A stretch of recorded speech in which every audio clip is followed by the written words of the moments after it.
Hello, my loves. Welcome to the Whimsical RAE Podcast. I am Ray, your host, and this podcast is hotter than your ex's new partner. Seriously. And way more fun. Grab your headphones, slip into something comfortable. Hell, slip into nothing at all if that's your vibe.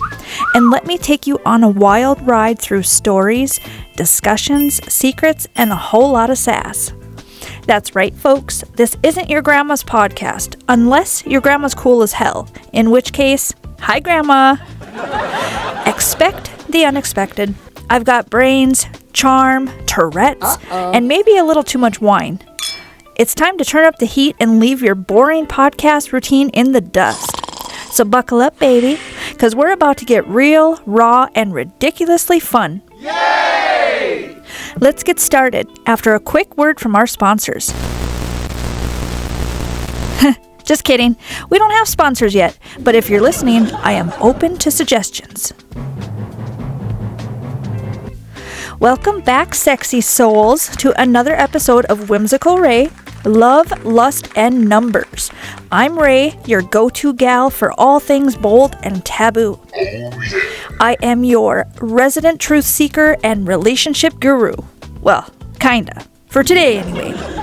Today, we're diving into the steamy world of healthy sexual relationships, friends with benefits, and the oh-so-controversial topic of body count. Which, honestly, I always thought was something sinister. But first off, what the heck is a body count anyway? Okay, so for those not in the know, body count refers to the number of sexual partners one has had. It's a really awkward term, but it's often used in conversations about relationships and intimacy. And let's be real, it can lead to some pretty heavy discussions and arguments. But let's start on a lighter note. What does a healthy sexual relationship look like to you? Let me know what you think in the comments. Give me some examples, please. And try to keep it a little bit clean. You know, we're talking about some dirty stuff here, but just try to keep it clean. For one, in my opinion, it definitely doesn't involve counting anything unless we're talking about how many times we binge watch The Office. That's what she said. But in all seriousness, a healthy sexual relationship should be based on mutual consent, trust, and communication. Communication is key. You hear me? I hope you hear me. So for all my listeners out there, don't shy away from talking about your desires and your boundaries. Do it openly. Remember, it's not just about the physical part. The emotional connection is just as important. You feel me? Now say that out loud 3 times. Not the you feel me part, but the emotional connection is just as important as the physical. Never stop dating, even when you already are with the person you plan on being with. Hold hands, cook each other dinners, go to the movies, sit out on a blanket under the stars, and make out. It's the little things that matter. Trust me. I'm your guru, remember? Praise each other. Respect each other. Oh, and speaking of boundaries, let's talk about friends with benefits. It sounds hot, right? Well, friends with benefits can be fun, but it's a gamble and a dance we don't all comprehend, baby. I'm not gonna lie. You've got to know the steps to avoid the toe-stepping drama. The key is ensuring that both parties are on the same page, which means you definitely need to talk about it and lay down ground rules, before you start. It can be a blast, but if one person starts catching feelings, it's a recipe for fucking emotional disaster. Trust me, I'm going through it right now. Like, who would have thought that at 42 years old, I could still get my heart broke by some silly-ass motherfucking boy?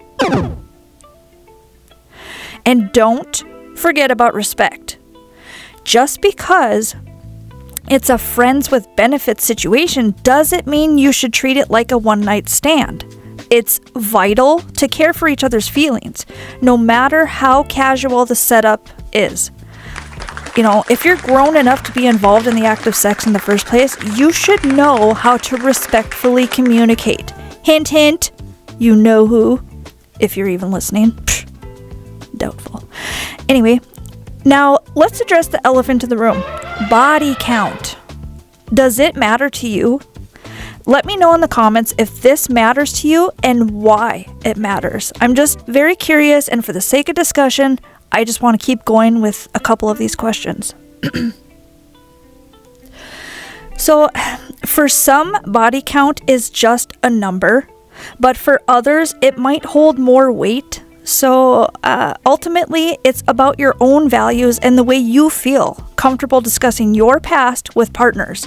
You don't have to do it, but I do think that there is some kind of like a respectful balance, like a level that you should communicate about some of those things. Everyone has a different perspective. For example, some might think the more the merrier, while others might prefer a more intimate history. Communication, again, here is key as well. Just be honest with your partner. And remember, comparing body counts can lead to unnecessary insecurities. It's not a competition, people. Seriously, it's not. Instead, focus on the quality of the connection you share with someone in that moment. Hocus pocus focus. Feel me? Okay. Well, if we're being honest, we all have a past. Whether it's been one partner or a whole crew, what matters is how we show up for our current relationships. Slut shaming or shaming of any kind is so fucking childish in a grown-ass adult matter. You know what I mean? Like, stop it. So, whether you're out there thriving in your friends with benefits situation or exploring a new romance, embrace your journey.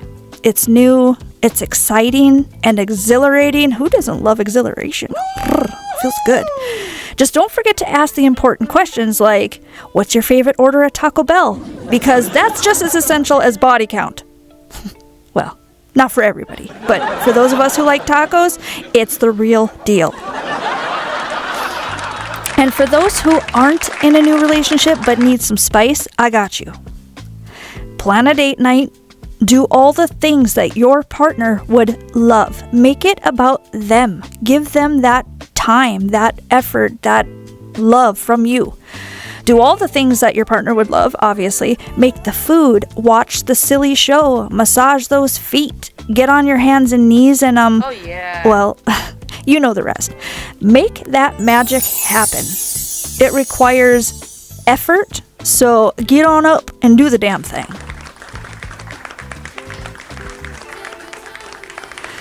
No matter what situationship you're in, please remember to be respectful, open-minded, and keep the pathway for communication open at all times. I'm saying this because communication, or lack thereof, is one of the leading causes of dysfunction in any relationship. So keep talking, keep dancing, keep loving, oh yeah, and just be you. And that's the show for today. Lovers of wit, wisdom, and just the right amount of whimsical. If your brain's tingling and your heart's doing that flirty little flutter, good. That means I've done my job. Don't forget to follow, subscribe, or, tattoo my name somewhere scandalous. Because I'll be back next week whispering sweet nothings into your earbuds and making your neurons purr. Until then, stay curious, stay delicious, and remember, we Gucci, baby. I love you big. Woohoo! This is Whimsical RAE signing off with a wink and lots of kisses. Mwah. Bye.